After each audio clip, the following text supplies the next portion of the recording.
അത്യാധുനിക സൗകര്യങ്ങളോടുകൂടി നിർമ്മിച്ച Ernakulam market കോംപ്ലക്സിൻ്റെ ഫ്യൂസാണ് KSEB ഊരിയത്. 3 മാസത്തെ കുടിശ്ശിക 6 ലക്ഷം രൂപ നൽകാനുണ്ടായിരുന്നു. അത് അടയ്ക്കാത്തതിനെ തുടർന്നാണ് KSEB ഉച്ചയോടുകൂടി ഫ്യൂസ് ഊരിയത്. ഇപ്പോൾ കടകൾക്ക് പ്രത്യേക കണക്ഷനുണ്ട്, കടകളിൽ വെളിച്ചമുണ്ട്. പക്ഷേ പൊതുവിടങ്ങൾ, പാർക്കിംഗ് ഏരിയ, ലിഫ്റ്റ് സംവിധാനം, അതോടൊപ്പം തന്നെ വഴികൾ, ഇവിടെയൊക്കെ വെളിച്ചം ഇല്ല, അതുപോലെ ലിഫ്റ്റ് പ്രവർത്തിക്കുന്നില്ല.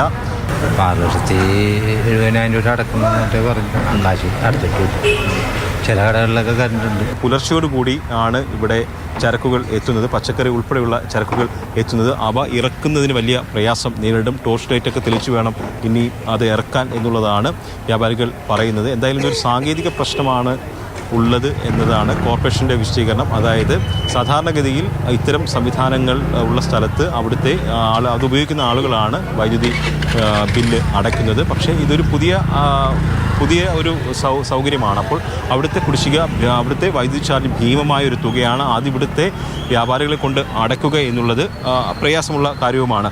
അതുകൊണ്ട് കോർപ്പറേഷൻ ഇക്കാര്യത്തിൽ ഒരു പരിഹാരം കാണും എന്നതാണ് മേയർ അനിൽകുമാർ അറിയിച്ചിരിക്കുന്നത്. നാളെ തന്നെ KSEBയിൽ കുടിശ്ശിക അടച്ച് വൈദ്യുതി ബന്ധം പുനഃസ്ഥാപിക്കുമെന്നും അറിയിച്ചിട്ടുണ്ട്. അതോടൊപ്പം തന്നെ ബദൽ മാർഗ്ഗങ്ങൾ, സോളാർ ഉൾപ്പെടെയുള്ള സൗകര്യങ്ങൾ കൂടി ഏർപ്പെടുത്തിക്കൊണ്ട് കോംപ്ലക്സിൻ്റെ പ്രവർത്തനം തടസ്സപ്പെടാത്ത രീതിയിൽ മുന്നോട്ട് കൊണ്ടുപോകുന്നതിനുള്ള നടപടികളും സ്വീകരിക്കുമെന്ന് മേയർ അറിയിച്ചിട്ടുണ്ട്. അതൊരു സാങ്കേതിക പ്രശ്നമാണെങ്കിൽ പോലും അത് മുൻകൂട്ടി കണ്ട് നടപടികൾ സ്വീകരിക്കേണ്ടതായിരുന്നു. ഉദ്യോഗസ്ഥരുടെ ഭാഗത്തുനിന്ന് കൂടി വന്ന ഒരു അലംഭാവമാണ് ഇങ്ങനൊരു അവസ്ഥയ്ക്ക് കാരണമെന്നും ആരോപണം ഉയരുന്നുണ്ട്.